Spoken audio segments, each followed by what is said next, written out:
Hey basketball guys, we have news. Let's go to more Los Angeles Lakers news, but first don't forget to subscribe to the channel and leave your like. The Lakers suffered a lot in the first game of the playoffs, and it was clear that they urgently need a big man. For next season, star Luka Doncic made a demand. He wants a center to be hired, and preferably it will be Domantas Sabonis, who is in great form this season. He has a 60.5% overall shooting percentage. In addition, he hits 48.4% of three-point shots. No player in NBA history has managed to combine 60% and 40% in these two categories in a single season. He is among the 15 fixed rotation players in the league with the best field goal percentage. Rumors: Lakers want to hire Domantas Sabonis and build a top-level team and seek their 18th title. The Los Angeles Lakers' lack of size was a glaring issue in their 117-95 playoff loss to the Minnesota Timberwolves on Saturday. If the Lakers fail to acquire a rim-protecting big man in the offseason, they should attempt to land a frontcourt asset with a multi-dimensional offensive skill set. The Right Way Sports Network's Marissa Myers crafted a compelling summer trade proposal swapping a stud rookie for a Sacramento Kings standout forward, who nearly averaged 20.0 points per game this season.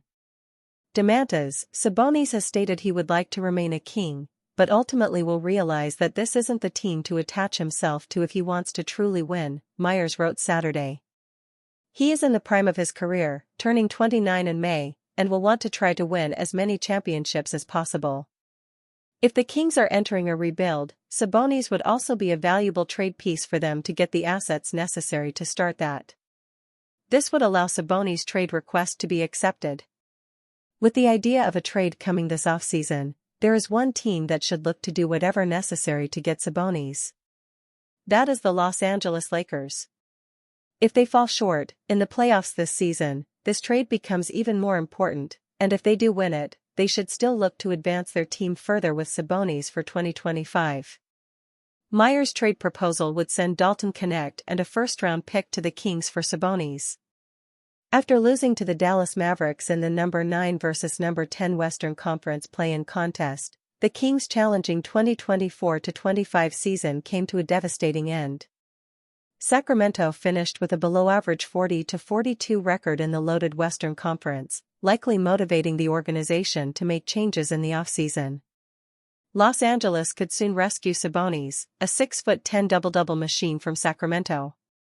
Considering the Kings aren't going anywhere anytime soon, and the Lakers can't enter the 2025-26 season without a high-level big man with game-changing qualities, it isn't a stretch to suggest Sabonis could land in Los Angeles this summer. Sabonis' playmaking ability in the low post and on the perimeter, physical finishing around the rim, and fierce rebounding would do wonders for a Lakers squad missing Anthony Davis's frontcourt presence. From the Kings' point of view, the organization would receive a steady, young 6'6" contributor in Knecht, who would help get Sacramento's rebuild off to a good start. It's safe to say an off-season trade involving Sabonis would benefit both parties. Austin Reaves discusses need to limit Timberwolves' three-point shooting. Austin Reaves was far from the only player on the Los Angeles Lakers with a less-than-stellar performance in Game 1 against the Minnesota Timberwolves. The team as a whole just didn't step up and were dominated on both ends of the court in a disappointing playoff opener in front of their home crowd. The Lakers actually led by 7 after the first quarter, but found themselves down double digits by halftime due in large part to the Timberwolves' hot shooting from three-point range. That continued to start the second half, and Reaves felt the Lakers allowed far too many wide-open looks from deep, even if that was part of the game plan. To start that third quarter, I think they made 3 or 4 in a row, basically all uncontested, Reaves said. Regardless of what the game plan is, you don't want to give up those. We play in the NBA, and regardless of what percentage you shoot, if you have a practice shot, you have an opportunity to make it. So like I said, we'll watch the film and get better. Whether it was defensive breakdowns or game planning, Reaves knows the Lakers didn't do what they needed to. But overall, he feels the Timberwolves just played better and harder than the Lakers. They just played a lot better than us. A lot harder than us, Reaves added. They did all the things that we wanted to do. give up offensive rebounds for spray-out threes, and like I said, a lot of them were uncontested or a defensive breakdown in our scheme, and we give up shots that we don't want to give up. When you compound bad with bad, it's gonna get bad. I thought we competed at the end of that third quarter to make a little run, and then even at the start of the fourth quarter. They just made a couple tough mid-range shots. I think Ant made one, Julius made one to kind of fizzle out those runs. But yeah, we'll be better. The Lakers have to be better in order to ensure they don't go to Minnesota down 2-0 in the series. And in order to do so, Reeves feels the Lakers have to do a better job of matching the physicality the Timberwolves bring. I think they just physically beat us from the get-go, Reeves said. Neither team has played I think in a week or so, but they came out with a little more aggression and physicality to their game that helped them win tonight. I think that's really it. Effort, energy, and physicality are all things the Lakers can control. There are other important factors that will play a role in this series, but if the Lakers can't match the Timberwolves in this area, they stand no chance of getting out of the first round. J.J. Redick still pushing to get better after success in tumultuous coaching debut season with Lakers. 2 hours before J.J. Redick's playoff coaching debut, the Los Angeles Lakers' new bench boss looked ready to lace him up. His leg relentlessly pumped up and down under the table while he mostly gave curt, one-sentence answers to reporters' questions. He sounded thoroughly consumed by the monumental task ahead of the Lakers in the NBA postseason. But unlike most coaches, he looked eager to meet it physically as well as mentally. But Redick doesn't want to be back in uniform, no matter what this pure shooter's body language is saying these days. When asked recently if he enjoys playing more than coaching, Redick quickly replied, "Yes. I've been trying to figure that out for the last 6 months, honestly," he said when asked why.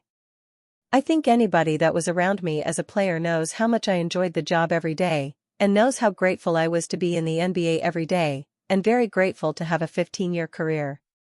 He paused and added, "I like this more." The 40-year-old Redick was only 3 years removed from being Luka Doncic's teammate during his final playing season when he took over the Lakers with absolutely no coaching experience. He attacked his new job with the intensity of his playing days, and he has showed immediate acumen. His Lakers won 50 games and the Pacific Division title despite shaking up their core at mid-season with that blockbuster trade to acquire Doncic. His year was tumultuous away from the Lakers as well. His family lost its home to the wildfires in Pacific Palisades. Redick is undoubtedly exhausted, but he's still pouring hours into figuring out how the Lakers can come back against the Minnesota Timberwolves, who routed his team in the series opener Saturday. Game 2 is Tuesday night in Los Angeles.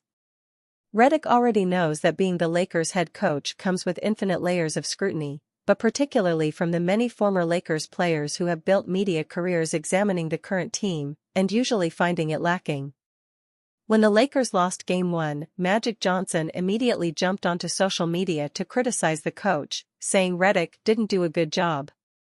Like any player, Redick knows the only way to answer critics is by winning, but he also knows he's still in the process necessary to achieve all of his goals in his second career. As a coach, you're obviously judged on regular season wins and losses and your ability to get to the playoffs, Redick said.